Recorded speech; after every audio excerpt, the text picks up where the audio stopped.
Azad edilən ərazilərdə həyata keçirilən geniş miqyaslı bərpa və quruculuq işləri iqtisadi dirçəlişi sürətləndirir. Böyük qayıdış proqramı çərçivəsində icra olunan strateji layihələr regionun simasını dəyişir. Bu layihələr arasında Ağdam Sənaye Parkı xüsusi əhəmiyyətə malikdir. 190 hektardan çox ərazini əhatə edən park artıq Qarabağın sənaye potensialının bərpasında əsas mərkəzlərdən birinə çevrilib. Ağdam Sənaye Parkı işğaldan azad edilən ərazilərdə iqtisadi fəallığın bərpasında mühüm rol oynayır. Burada yaradılan əlverişli biznes mühiti və dövlət dəstəyi qısa müddətdə parkı investorlar üçün cəlbedici məkana çevirib. Müxtəlif sahələr üzrə fəaliyyət göstərən müəssisələr həm daxili bazarın tələbatını ödəyir, həm də ixrac imkanlarını genişləndirir. Belə müəssisələrdən biri də ayaqqabı fabrikidir. Müəssisədə istifadə olunan xammal əsasən Almaniya, Fransa və Türkiyədən ixal olunur və yerli istehsalda tətbiq edilir. Təxminən 70 nəfərə yaxın əməkdaşımız var, hazırda bizdə çalışır. Əməkdaşlarımızın 95%-i Ağdam rayonundandır. Fabrikimizdə Almaniyanın ən yüksək texnologiyası olan Desmo avadanlıqlarından istifadə edirik. Bir neçə ölkə ixracımız reallaşıb. Bu, əsasən Rusiya, Qazaxıstan, bəzi ərəb ölkələri artıq ixracımızı etmişik. Hətta keçən həftə təxminən 2100-ə yaxın Qazaxıstana yeni partiya mallarımız yenə ixrac olundu.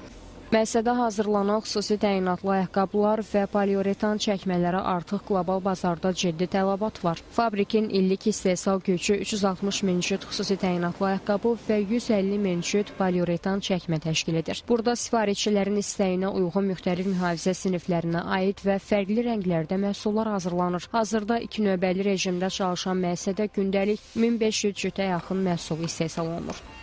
15-ə yaxın bizim modelimiz var. Hətta yeni modellərimiz var, hansı ki bunu digər ölkələrə də ixrac etməyə planlaşdırırıq. Gördüyünüz kimi müxtəlif təhlükəsizlik sinifinə və malik, müxtəlif modellər və müxtəlif rənglərdə istehsal olunur. Hansı ki belə deyim, müştərinin istəyinə uyğun biz bunların belə deyim, həm modellər təklif edə bilirik, həm istədikləri rənglərə uyğun, həm daban hissəsində, həm üst hissəsində müştərilərimizə təqdim edə bilirik.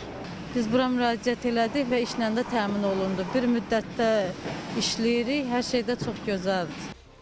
Azərbaycanın ikinci ən böyük sənaye parkı olan Ağdam Sənaye Parkı azad edilən ərazilərin iqtisadi mühərrikinə çevrilir. Artıq 35 biznes subyektinin fəaliyyət göstərdiyi parka sahibkarlar 150 milyon manata yaxın sərmayə yatırıb. 2024-cü illə müqayisədə ötən il satışın həcmi rekord həddə 1 milyard 387 milyon manata çatıb. Burada 1000-ə yaxın yeni iş yeri yaradılıb və işə qəbul zamanı əsas üstünlük Ağdam və ətraf rayonların sakinlərinə verilir. Sənaye Parkında sahibkarlar tərəfindən indiyə kimi 1,4 milyard manatlıq məhsul satışı həyata keçirilmişdir ki, bunun da 62,3 milyon manatlıq hissəsi ixracın payına düşür. Satış göstəriciləri 2024-cü ildə 22,3 milyon manat təşkil etmişdirsə, 2025-ci ildə bu rəqəm 1 milyard 387 milyon manat olmuşdur. Eyni zamanda ixrac həcmi 2024-cü ildə 20 min manat olduğu halda 2025-ci ildə bu rəqəm 62,3 milyon manat təşkil etmişdir. Ağdam Sənaye Parkındakı bu inkişaf dinamikası regionun sürətli bərpasının və böyük qayıdış proqramının uğurlu icrasının bariz nümunəsidir. Müəssisələrin sayının artması təkcə iqtisadi göstəriciləri deyil, həm də doğma yurduna dönən insanların məşğulluq imkanlarını genişləndirir. İstehsal olunan məhsulların Made in Azərbaycan brendi ilə dünya bazarlarına çıxması isə işğaldan azad edilən torpaqların ixrac potensialını artırır.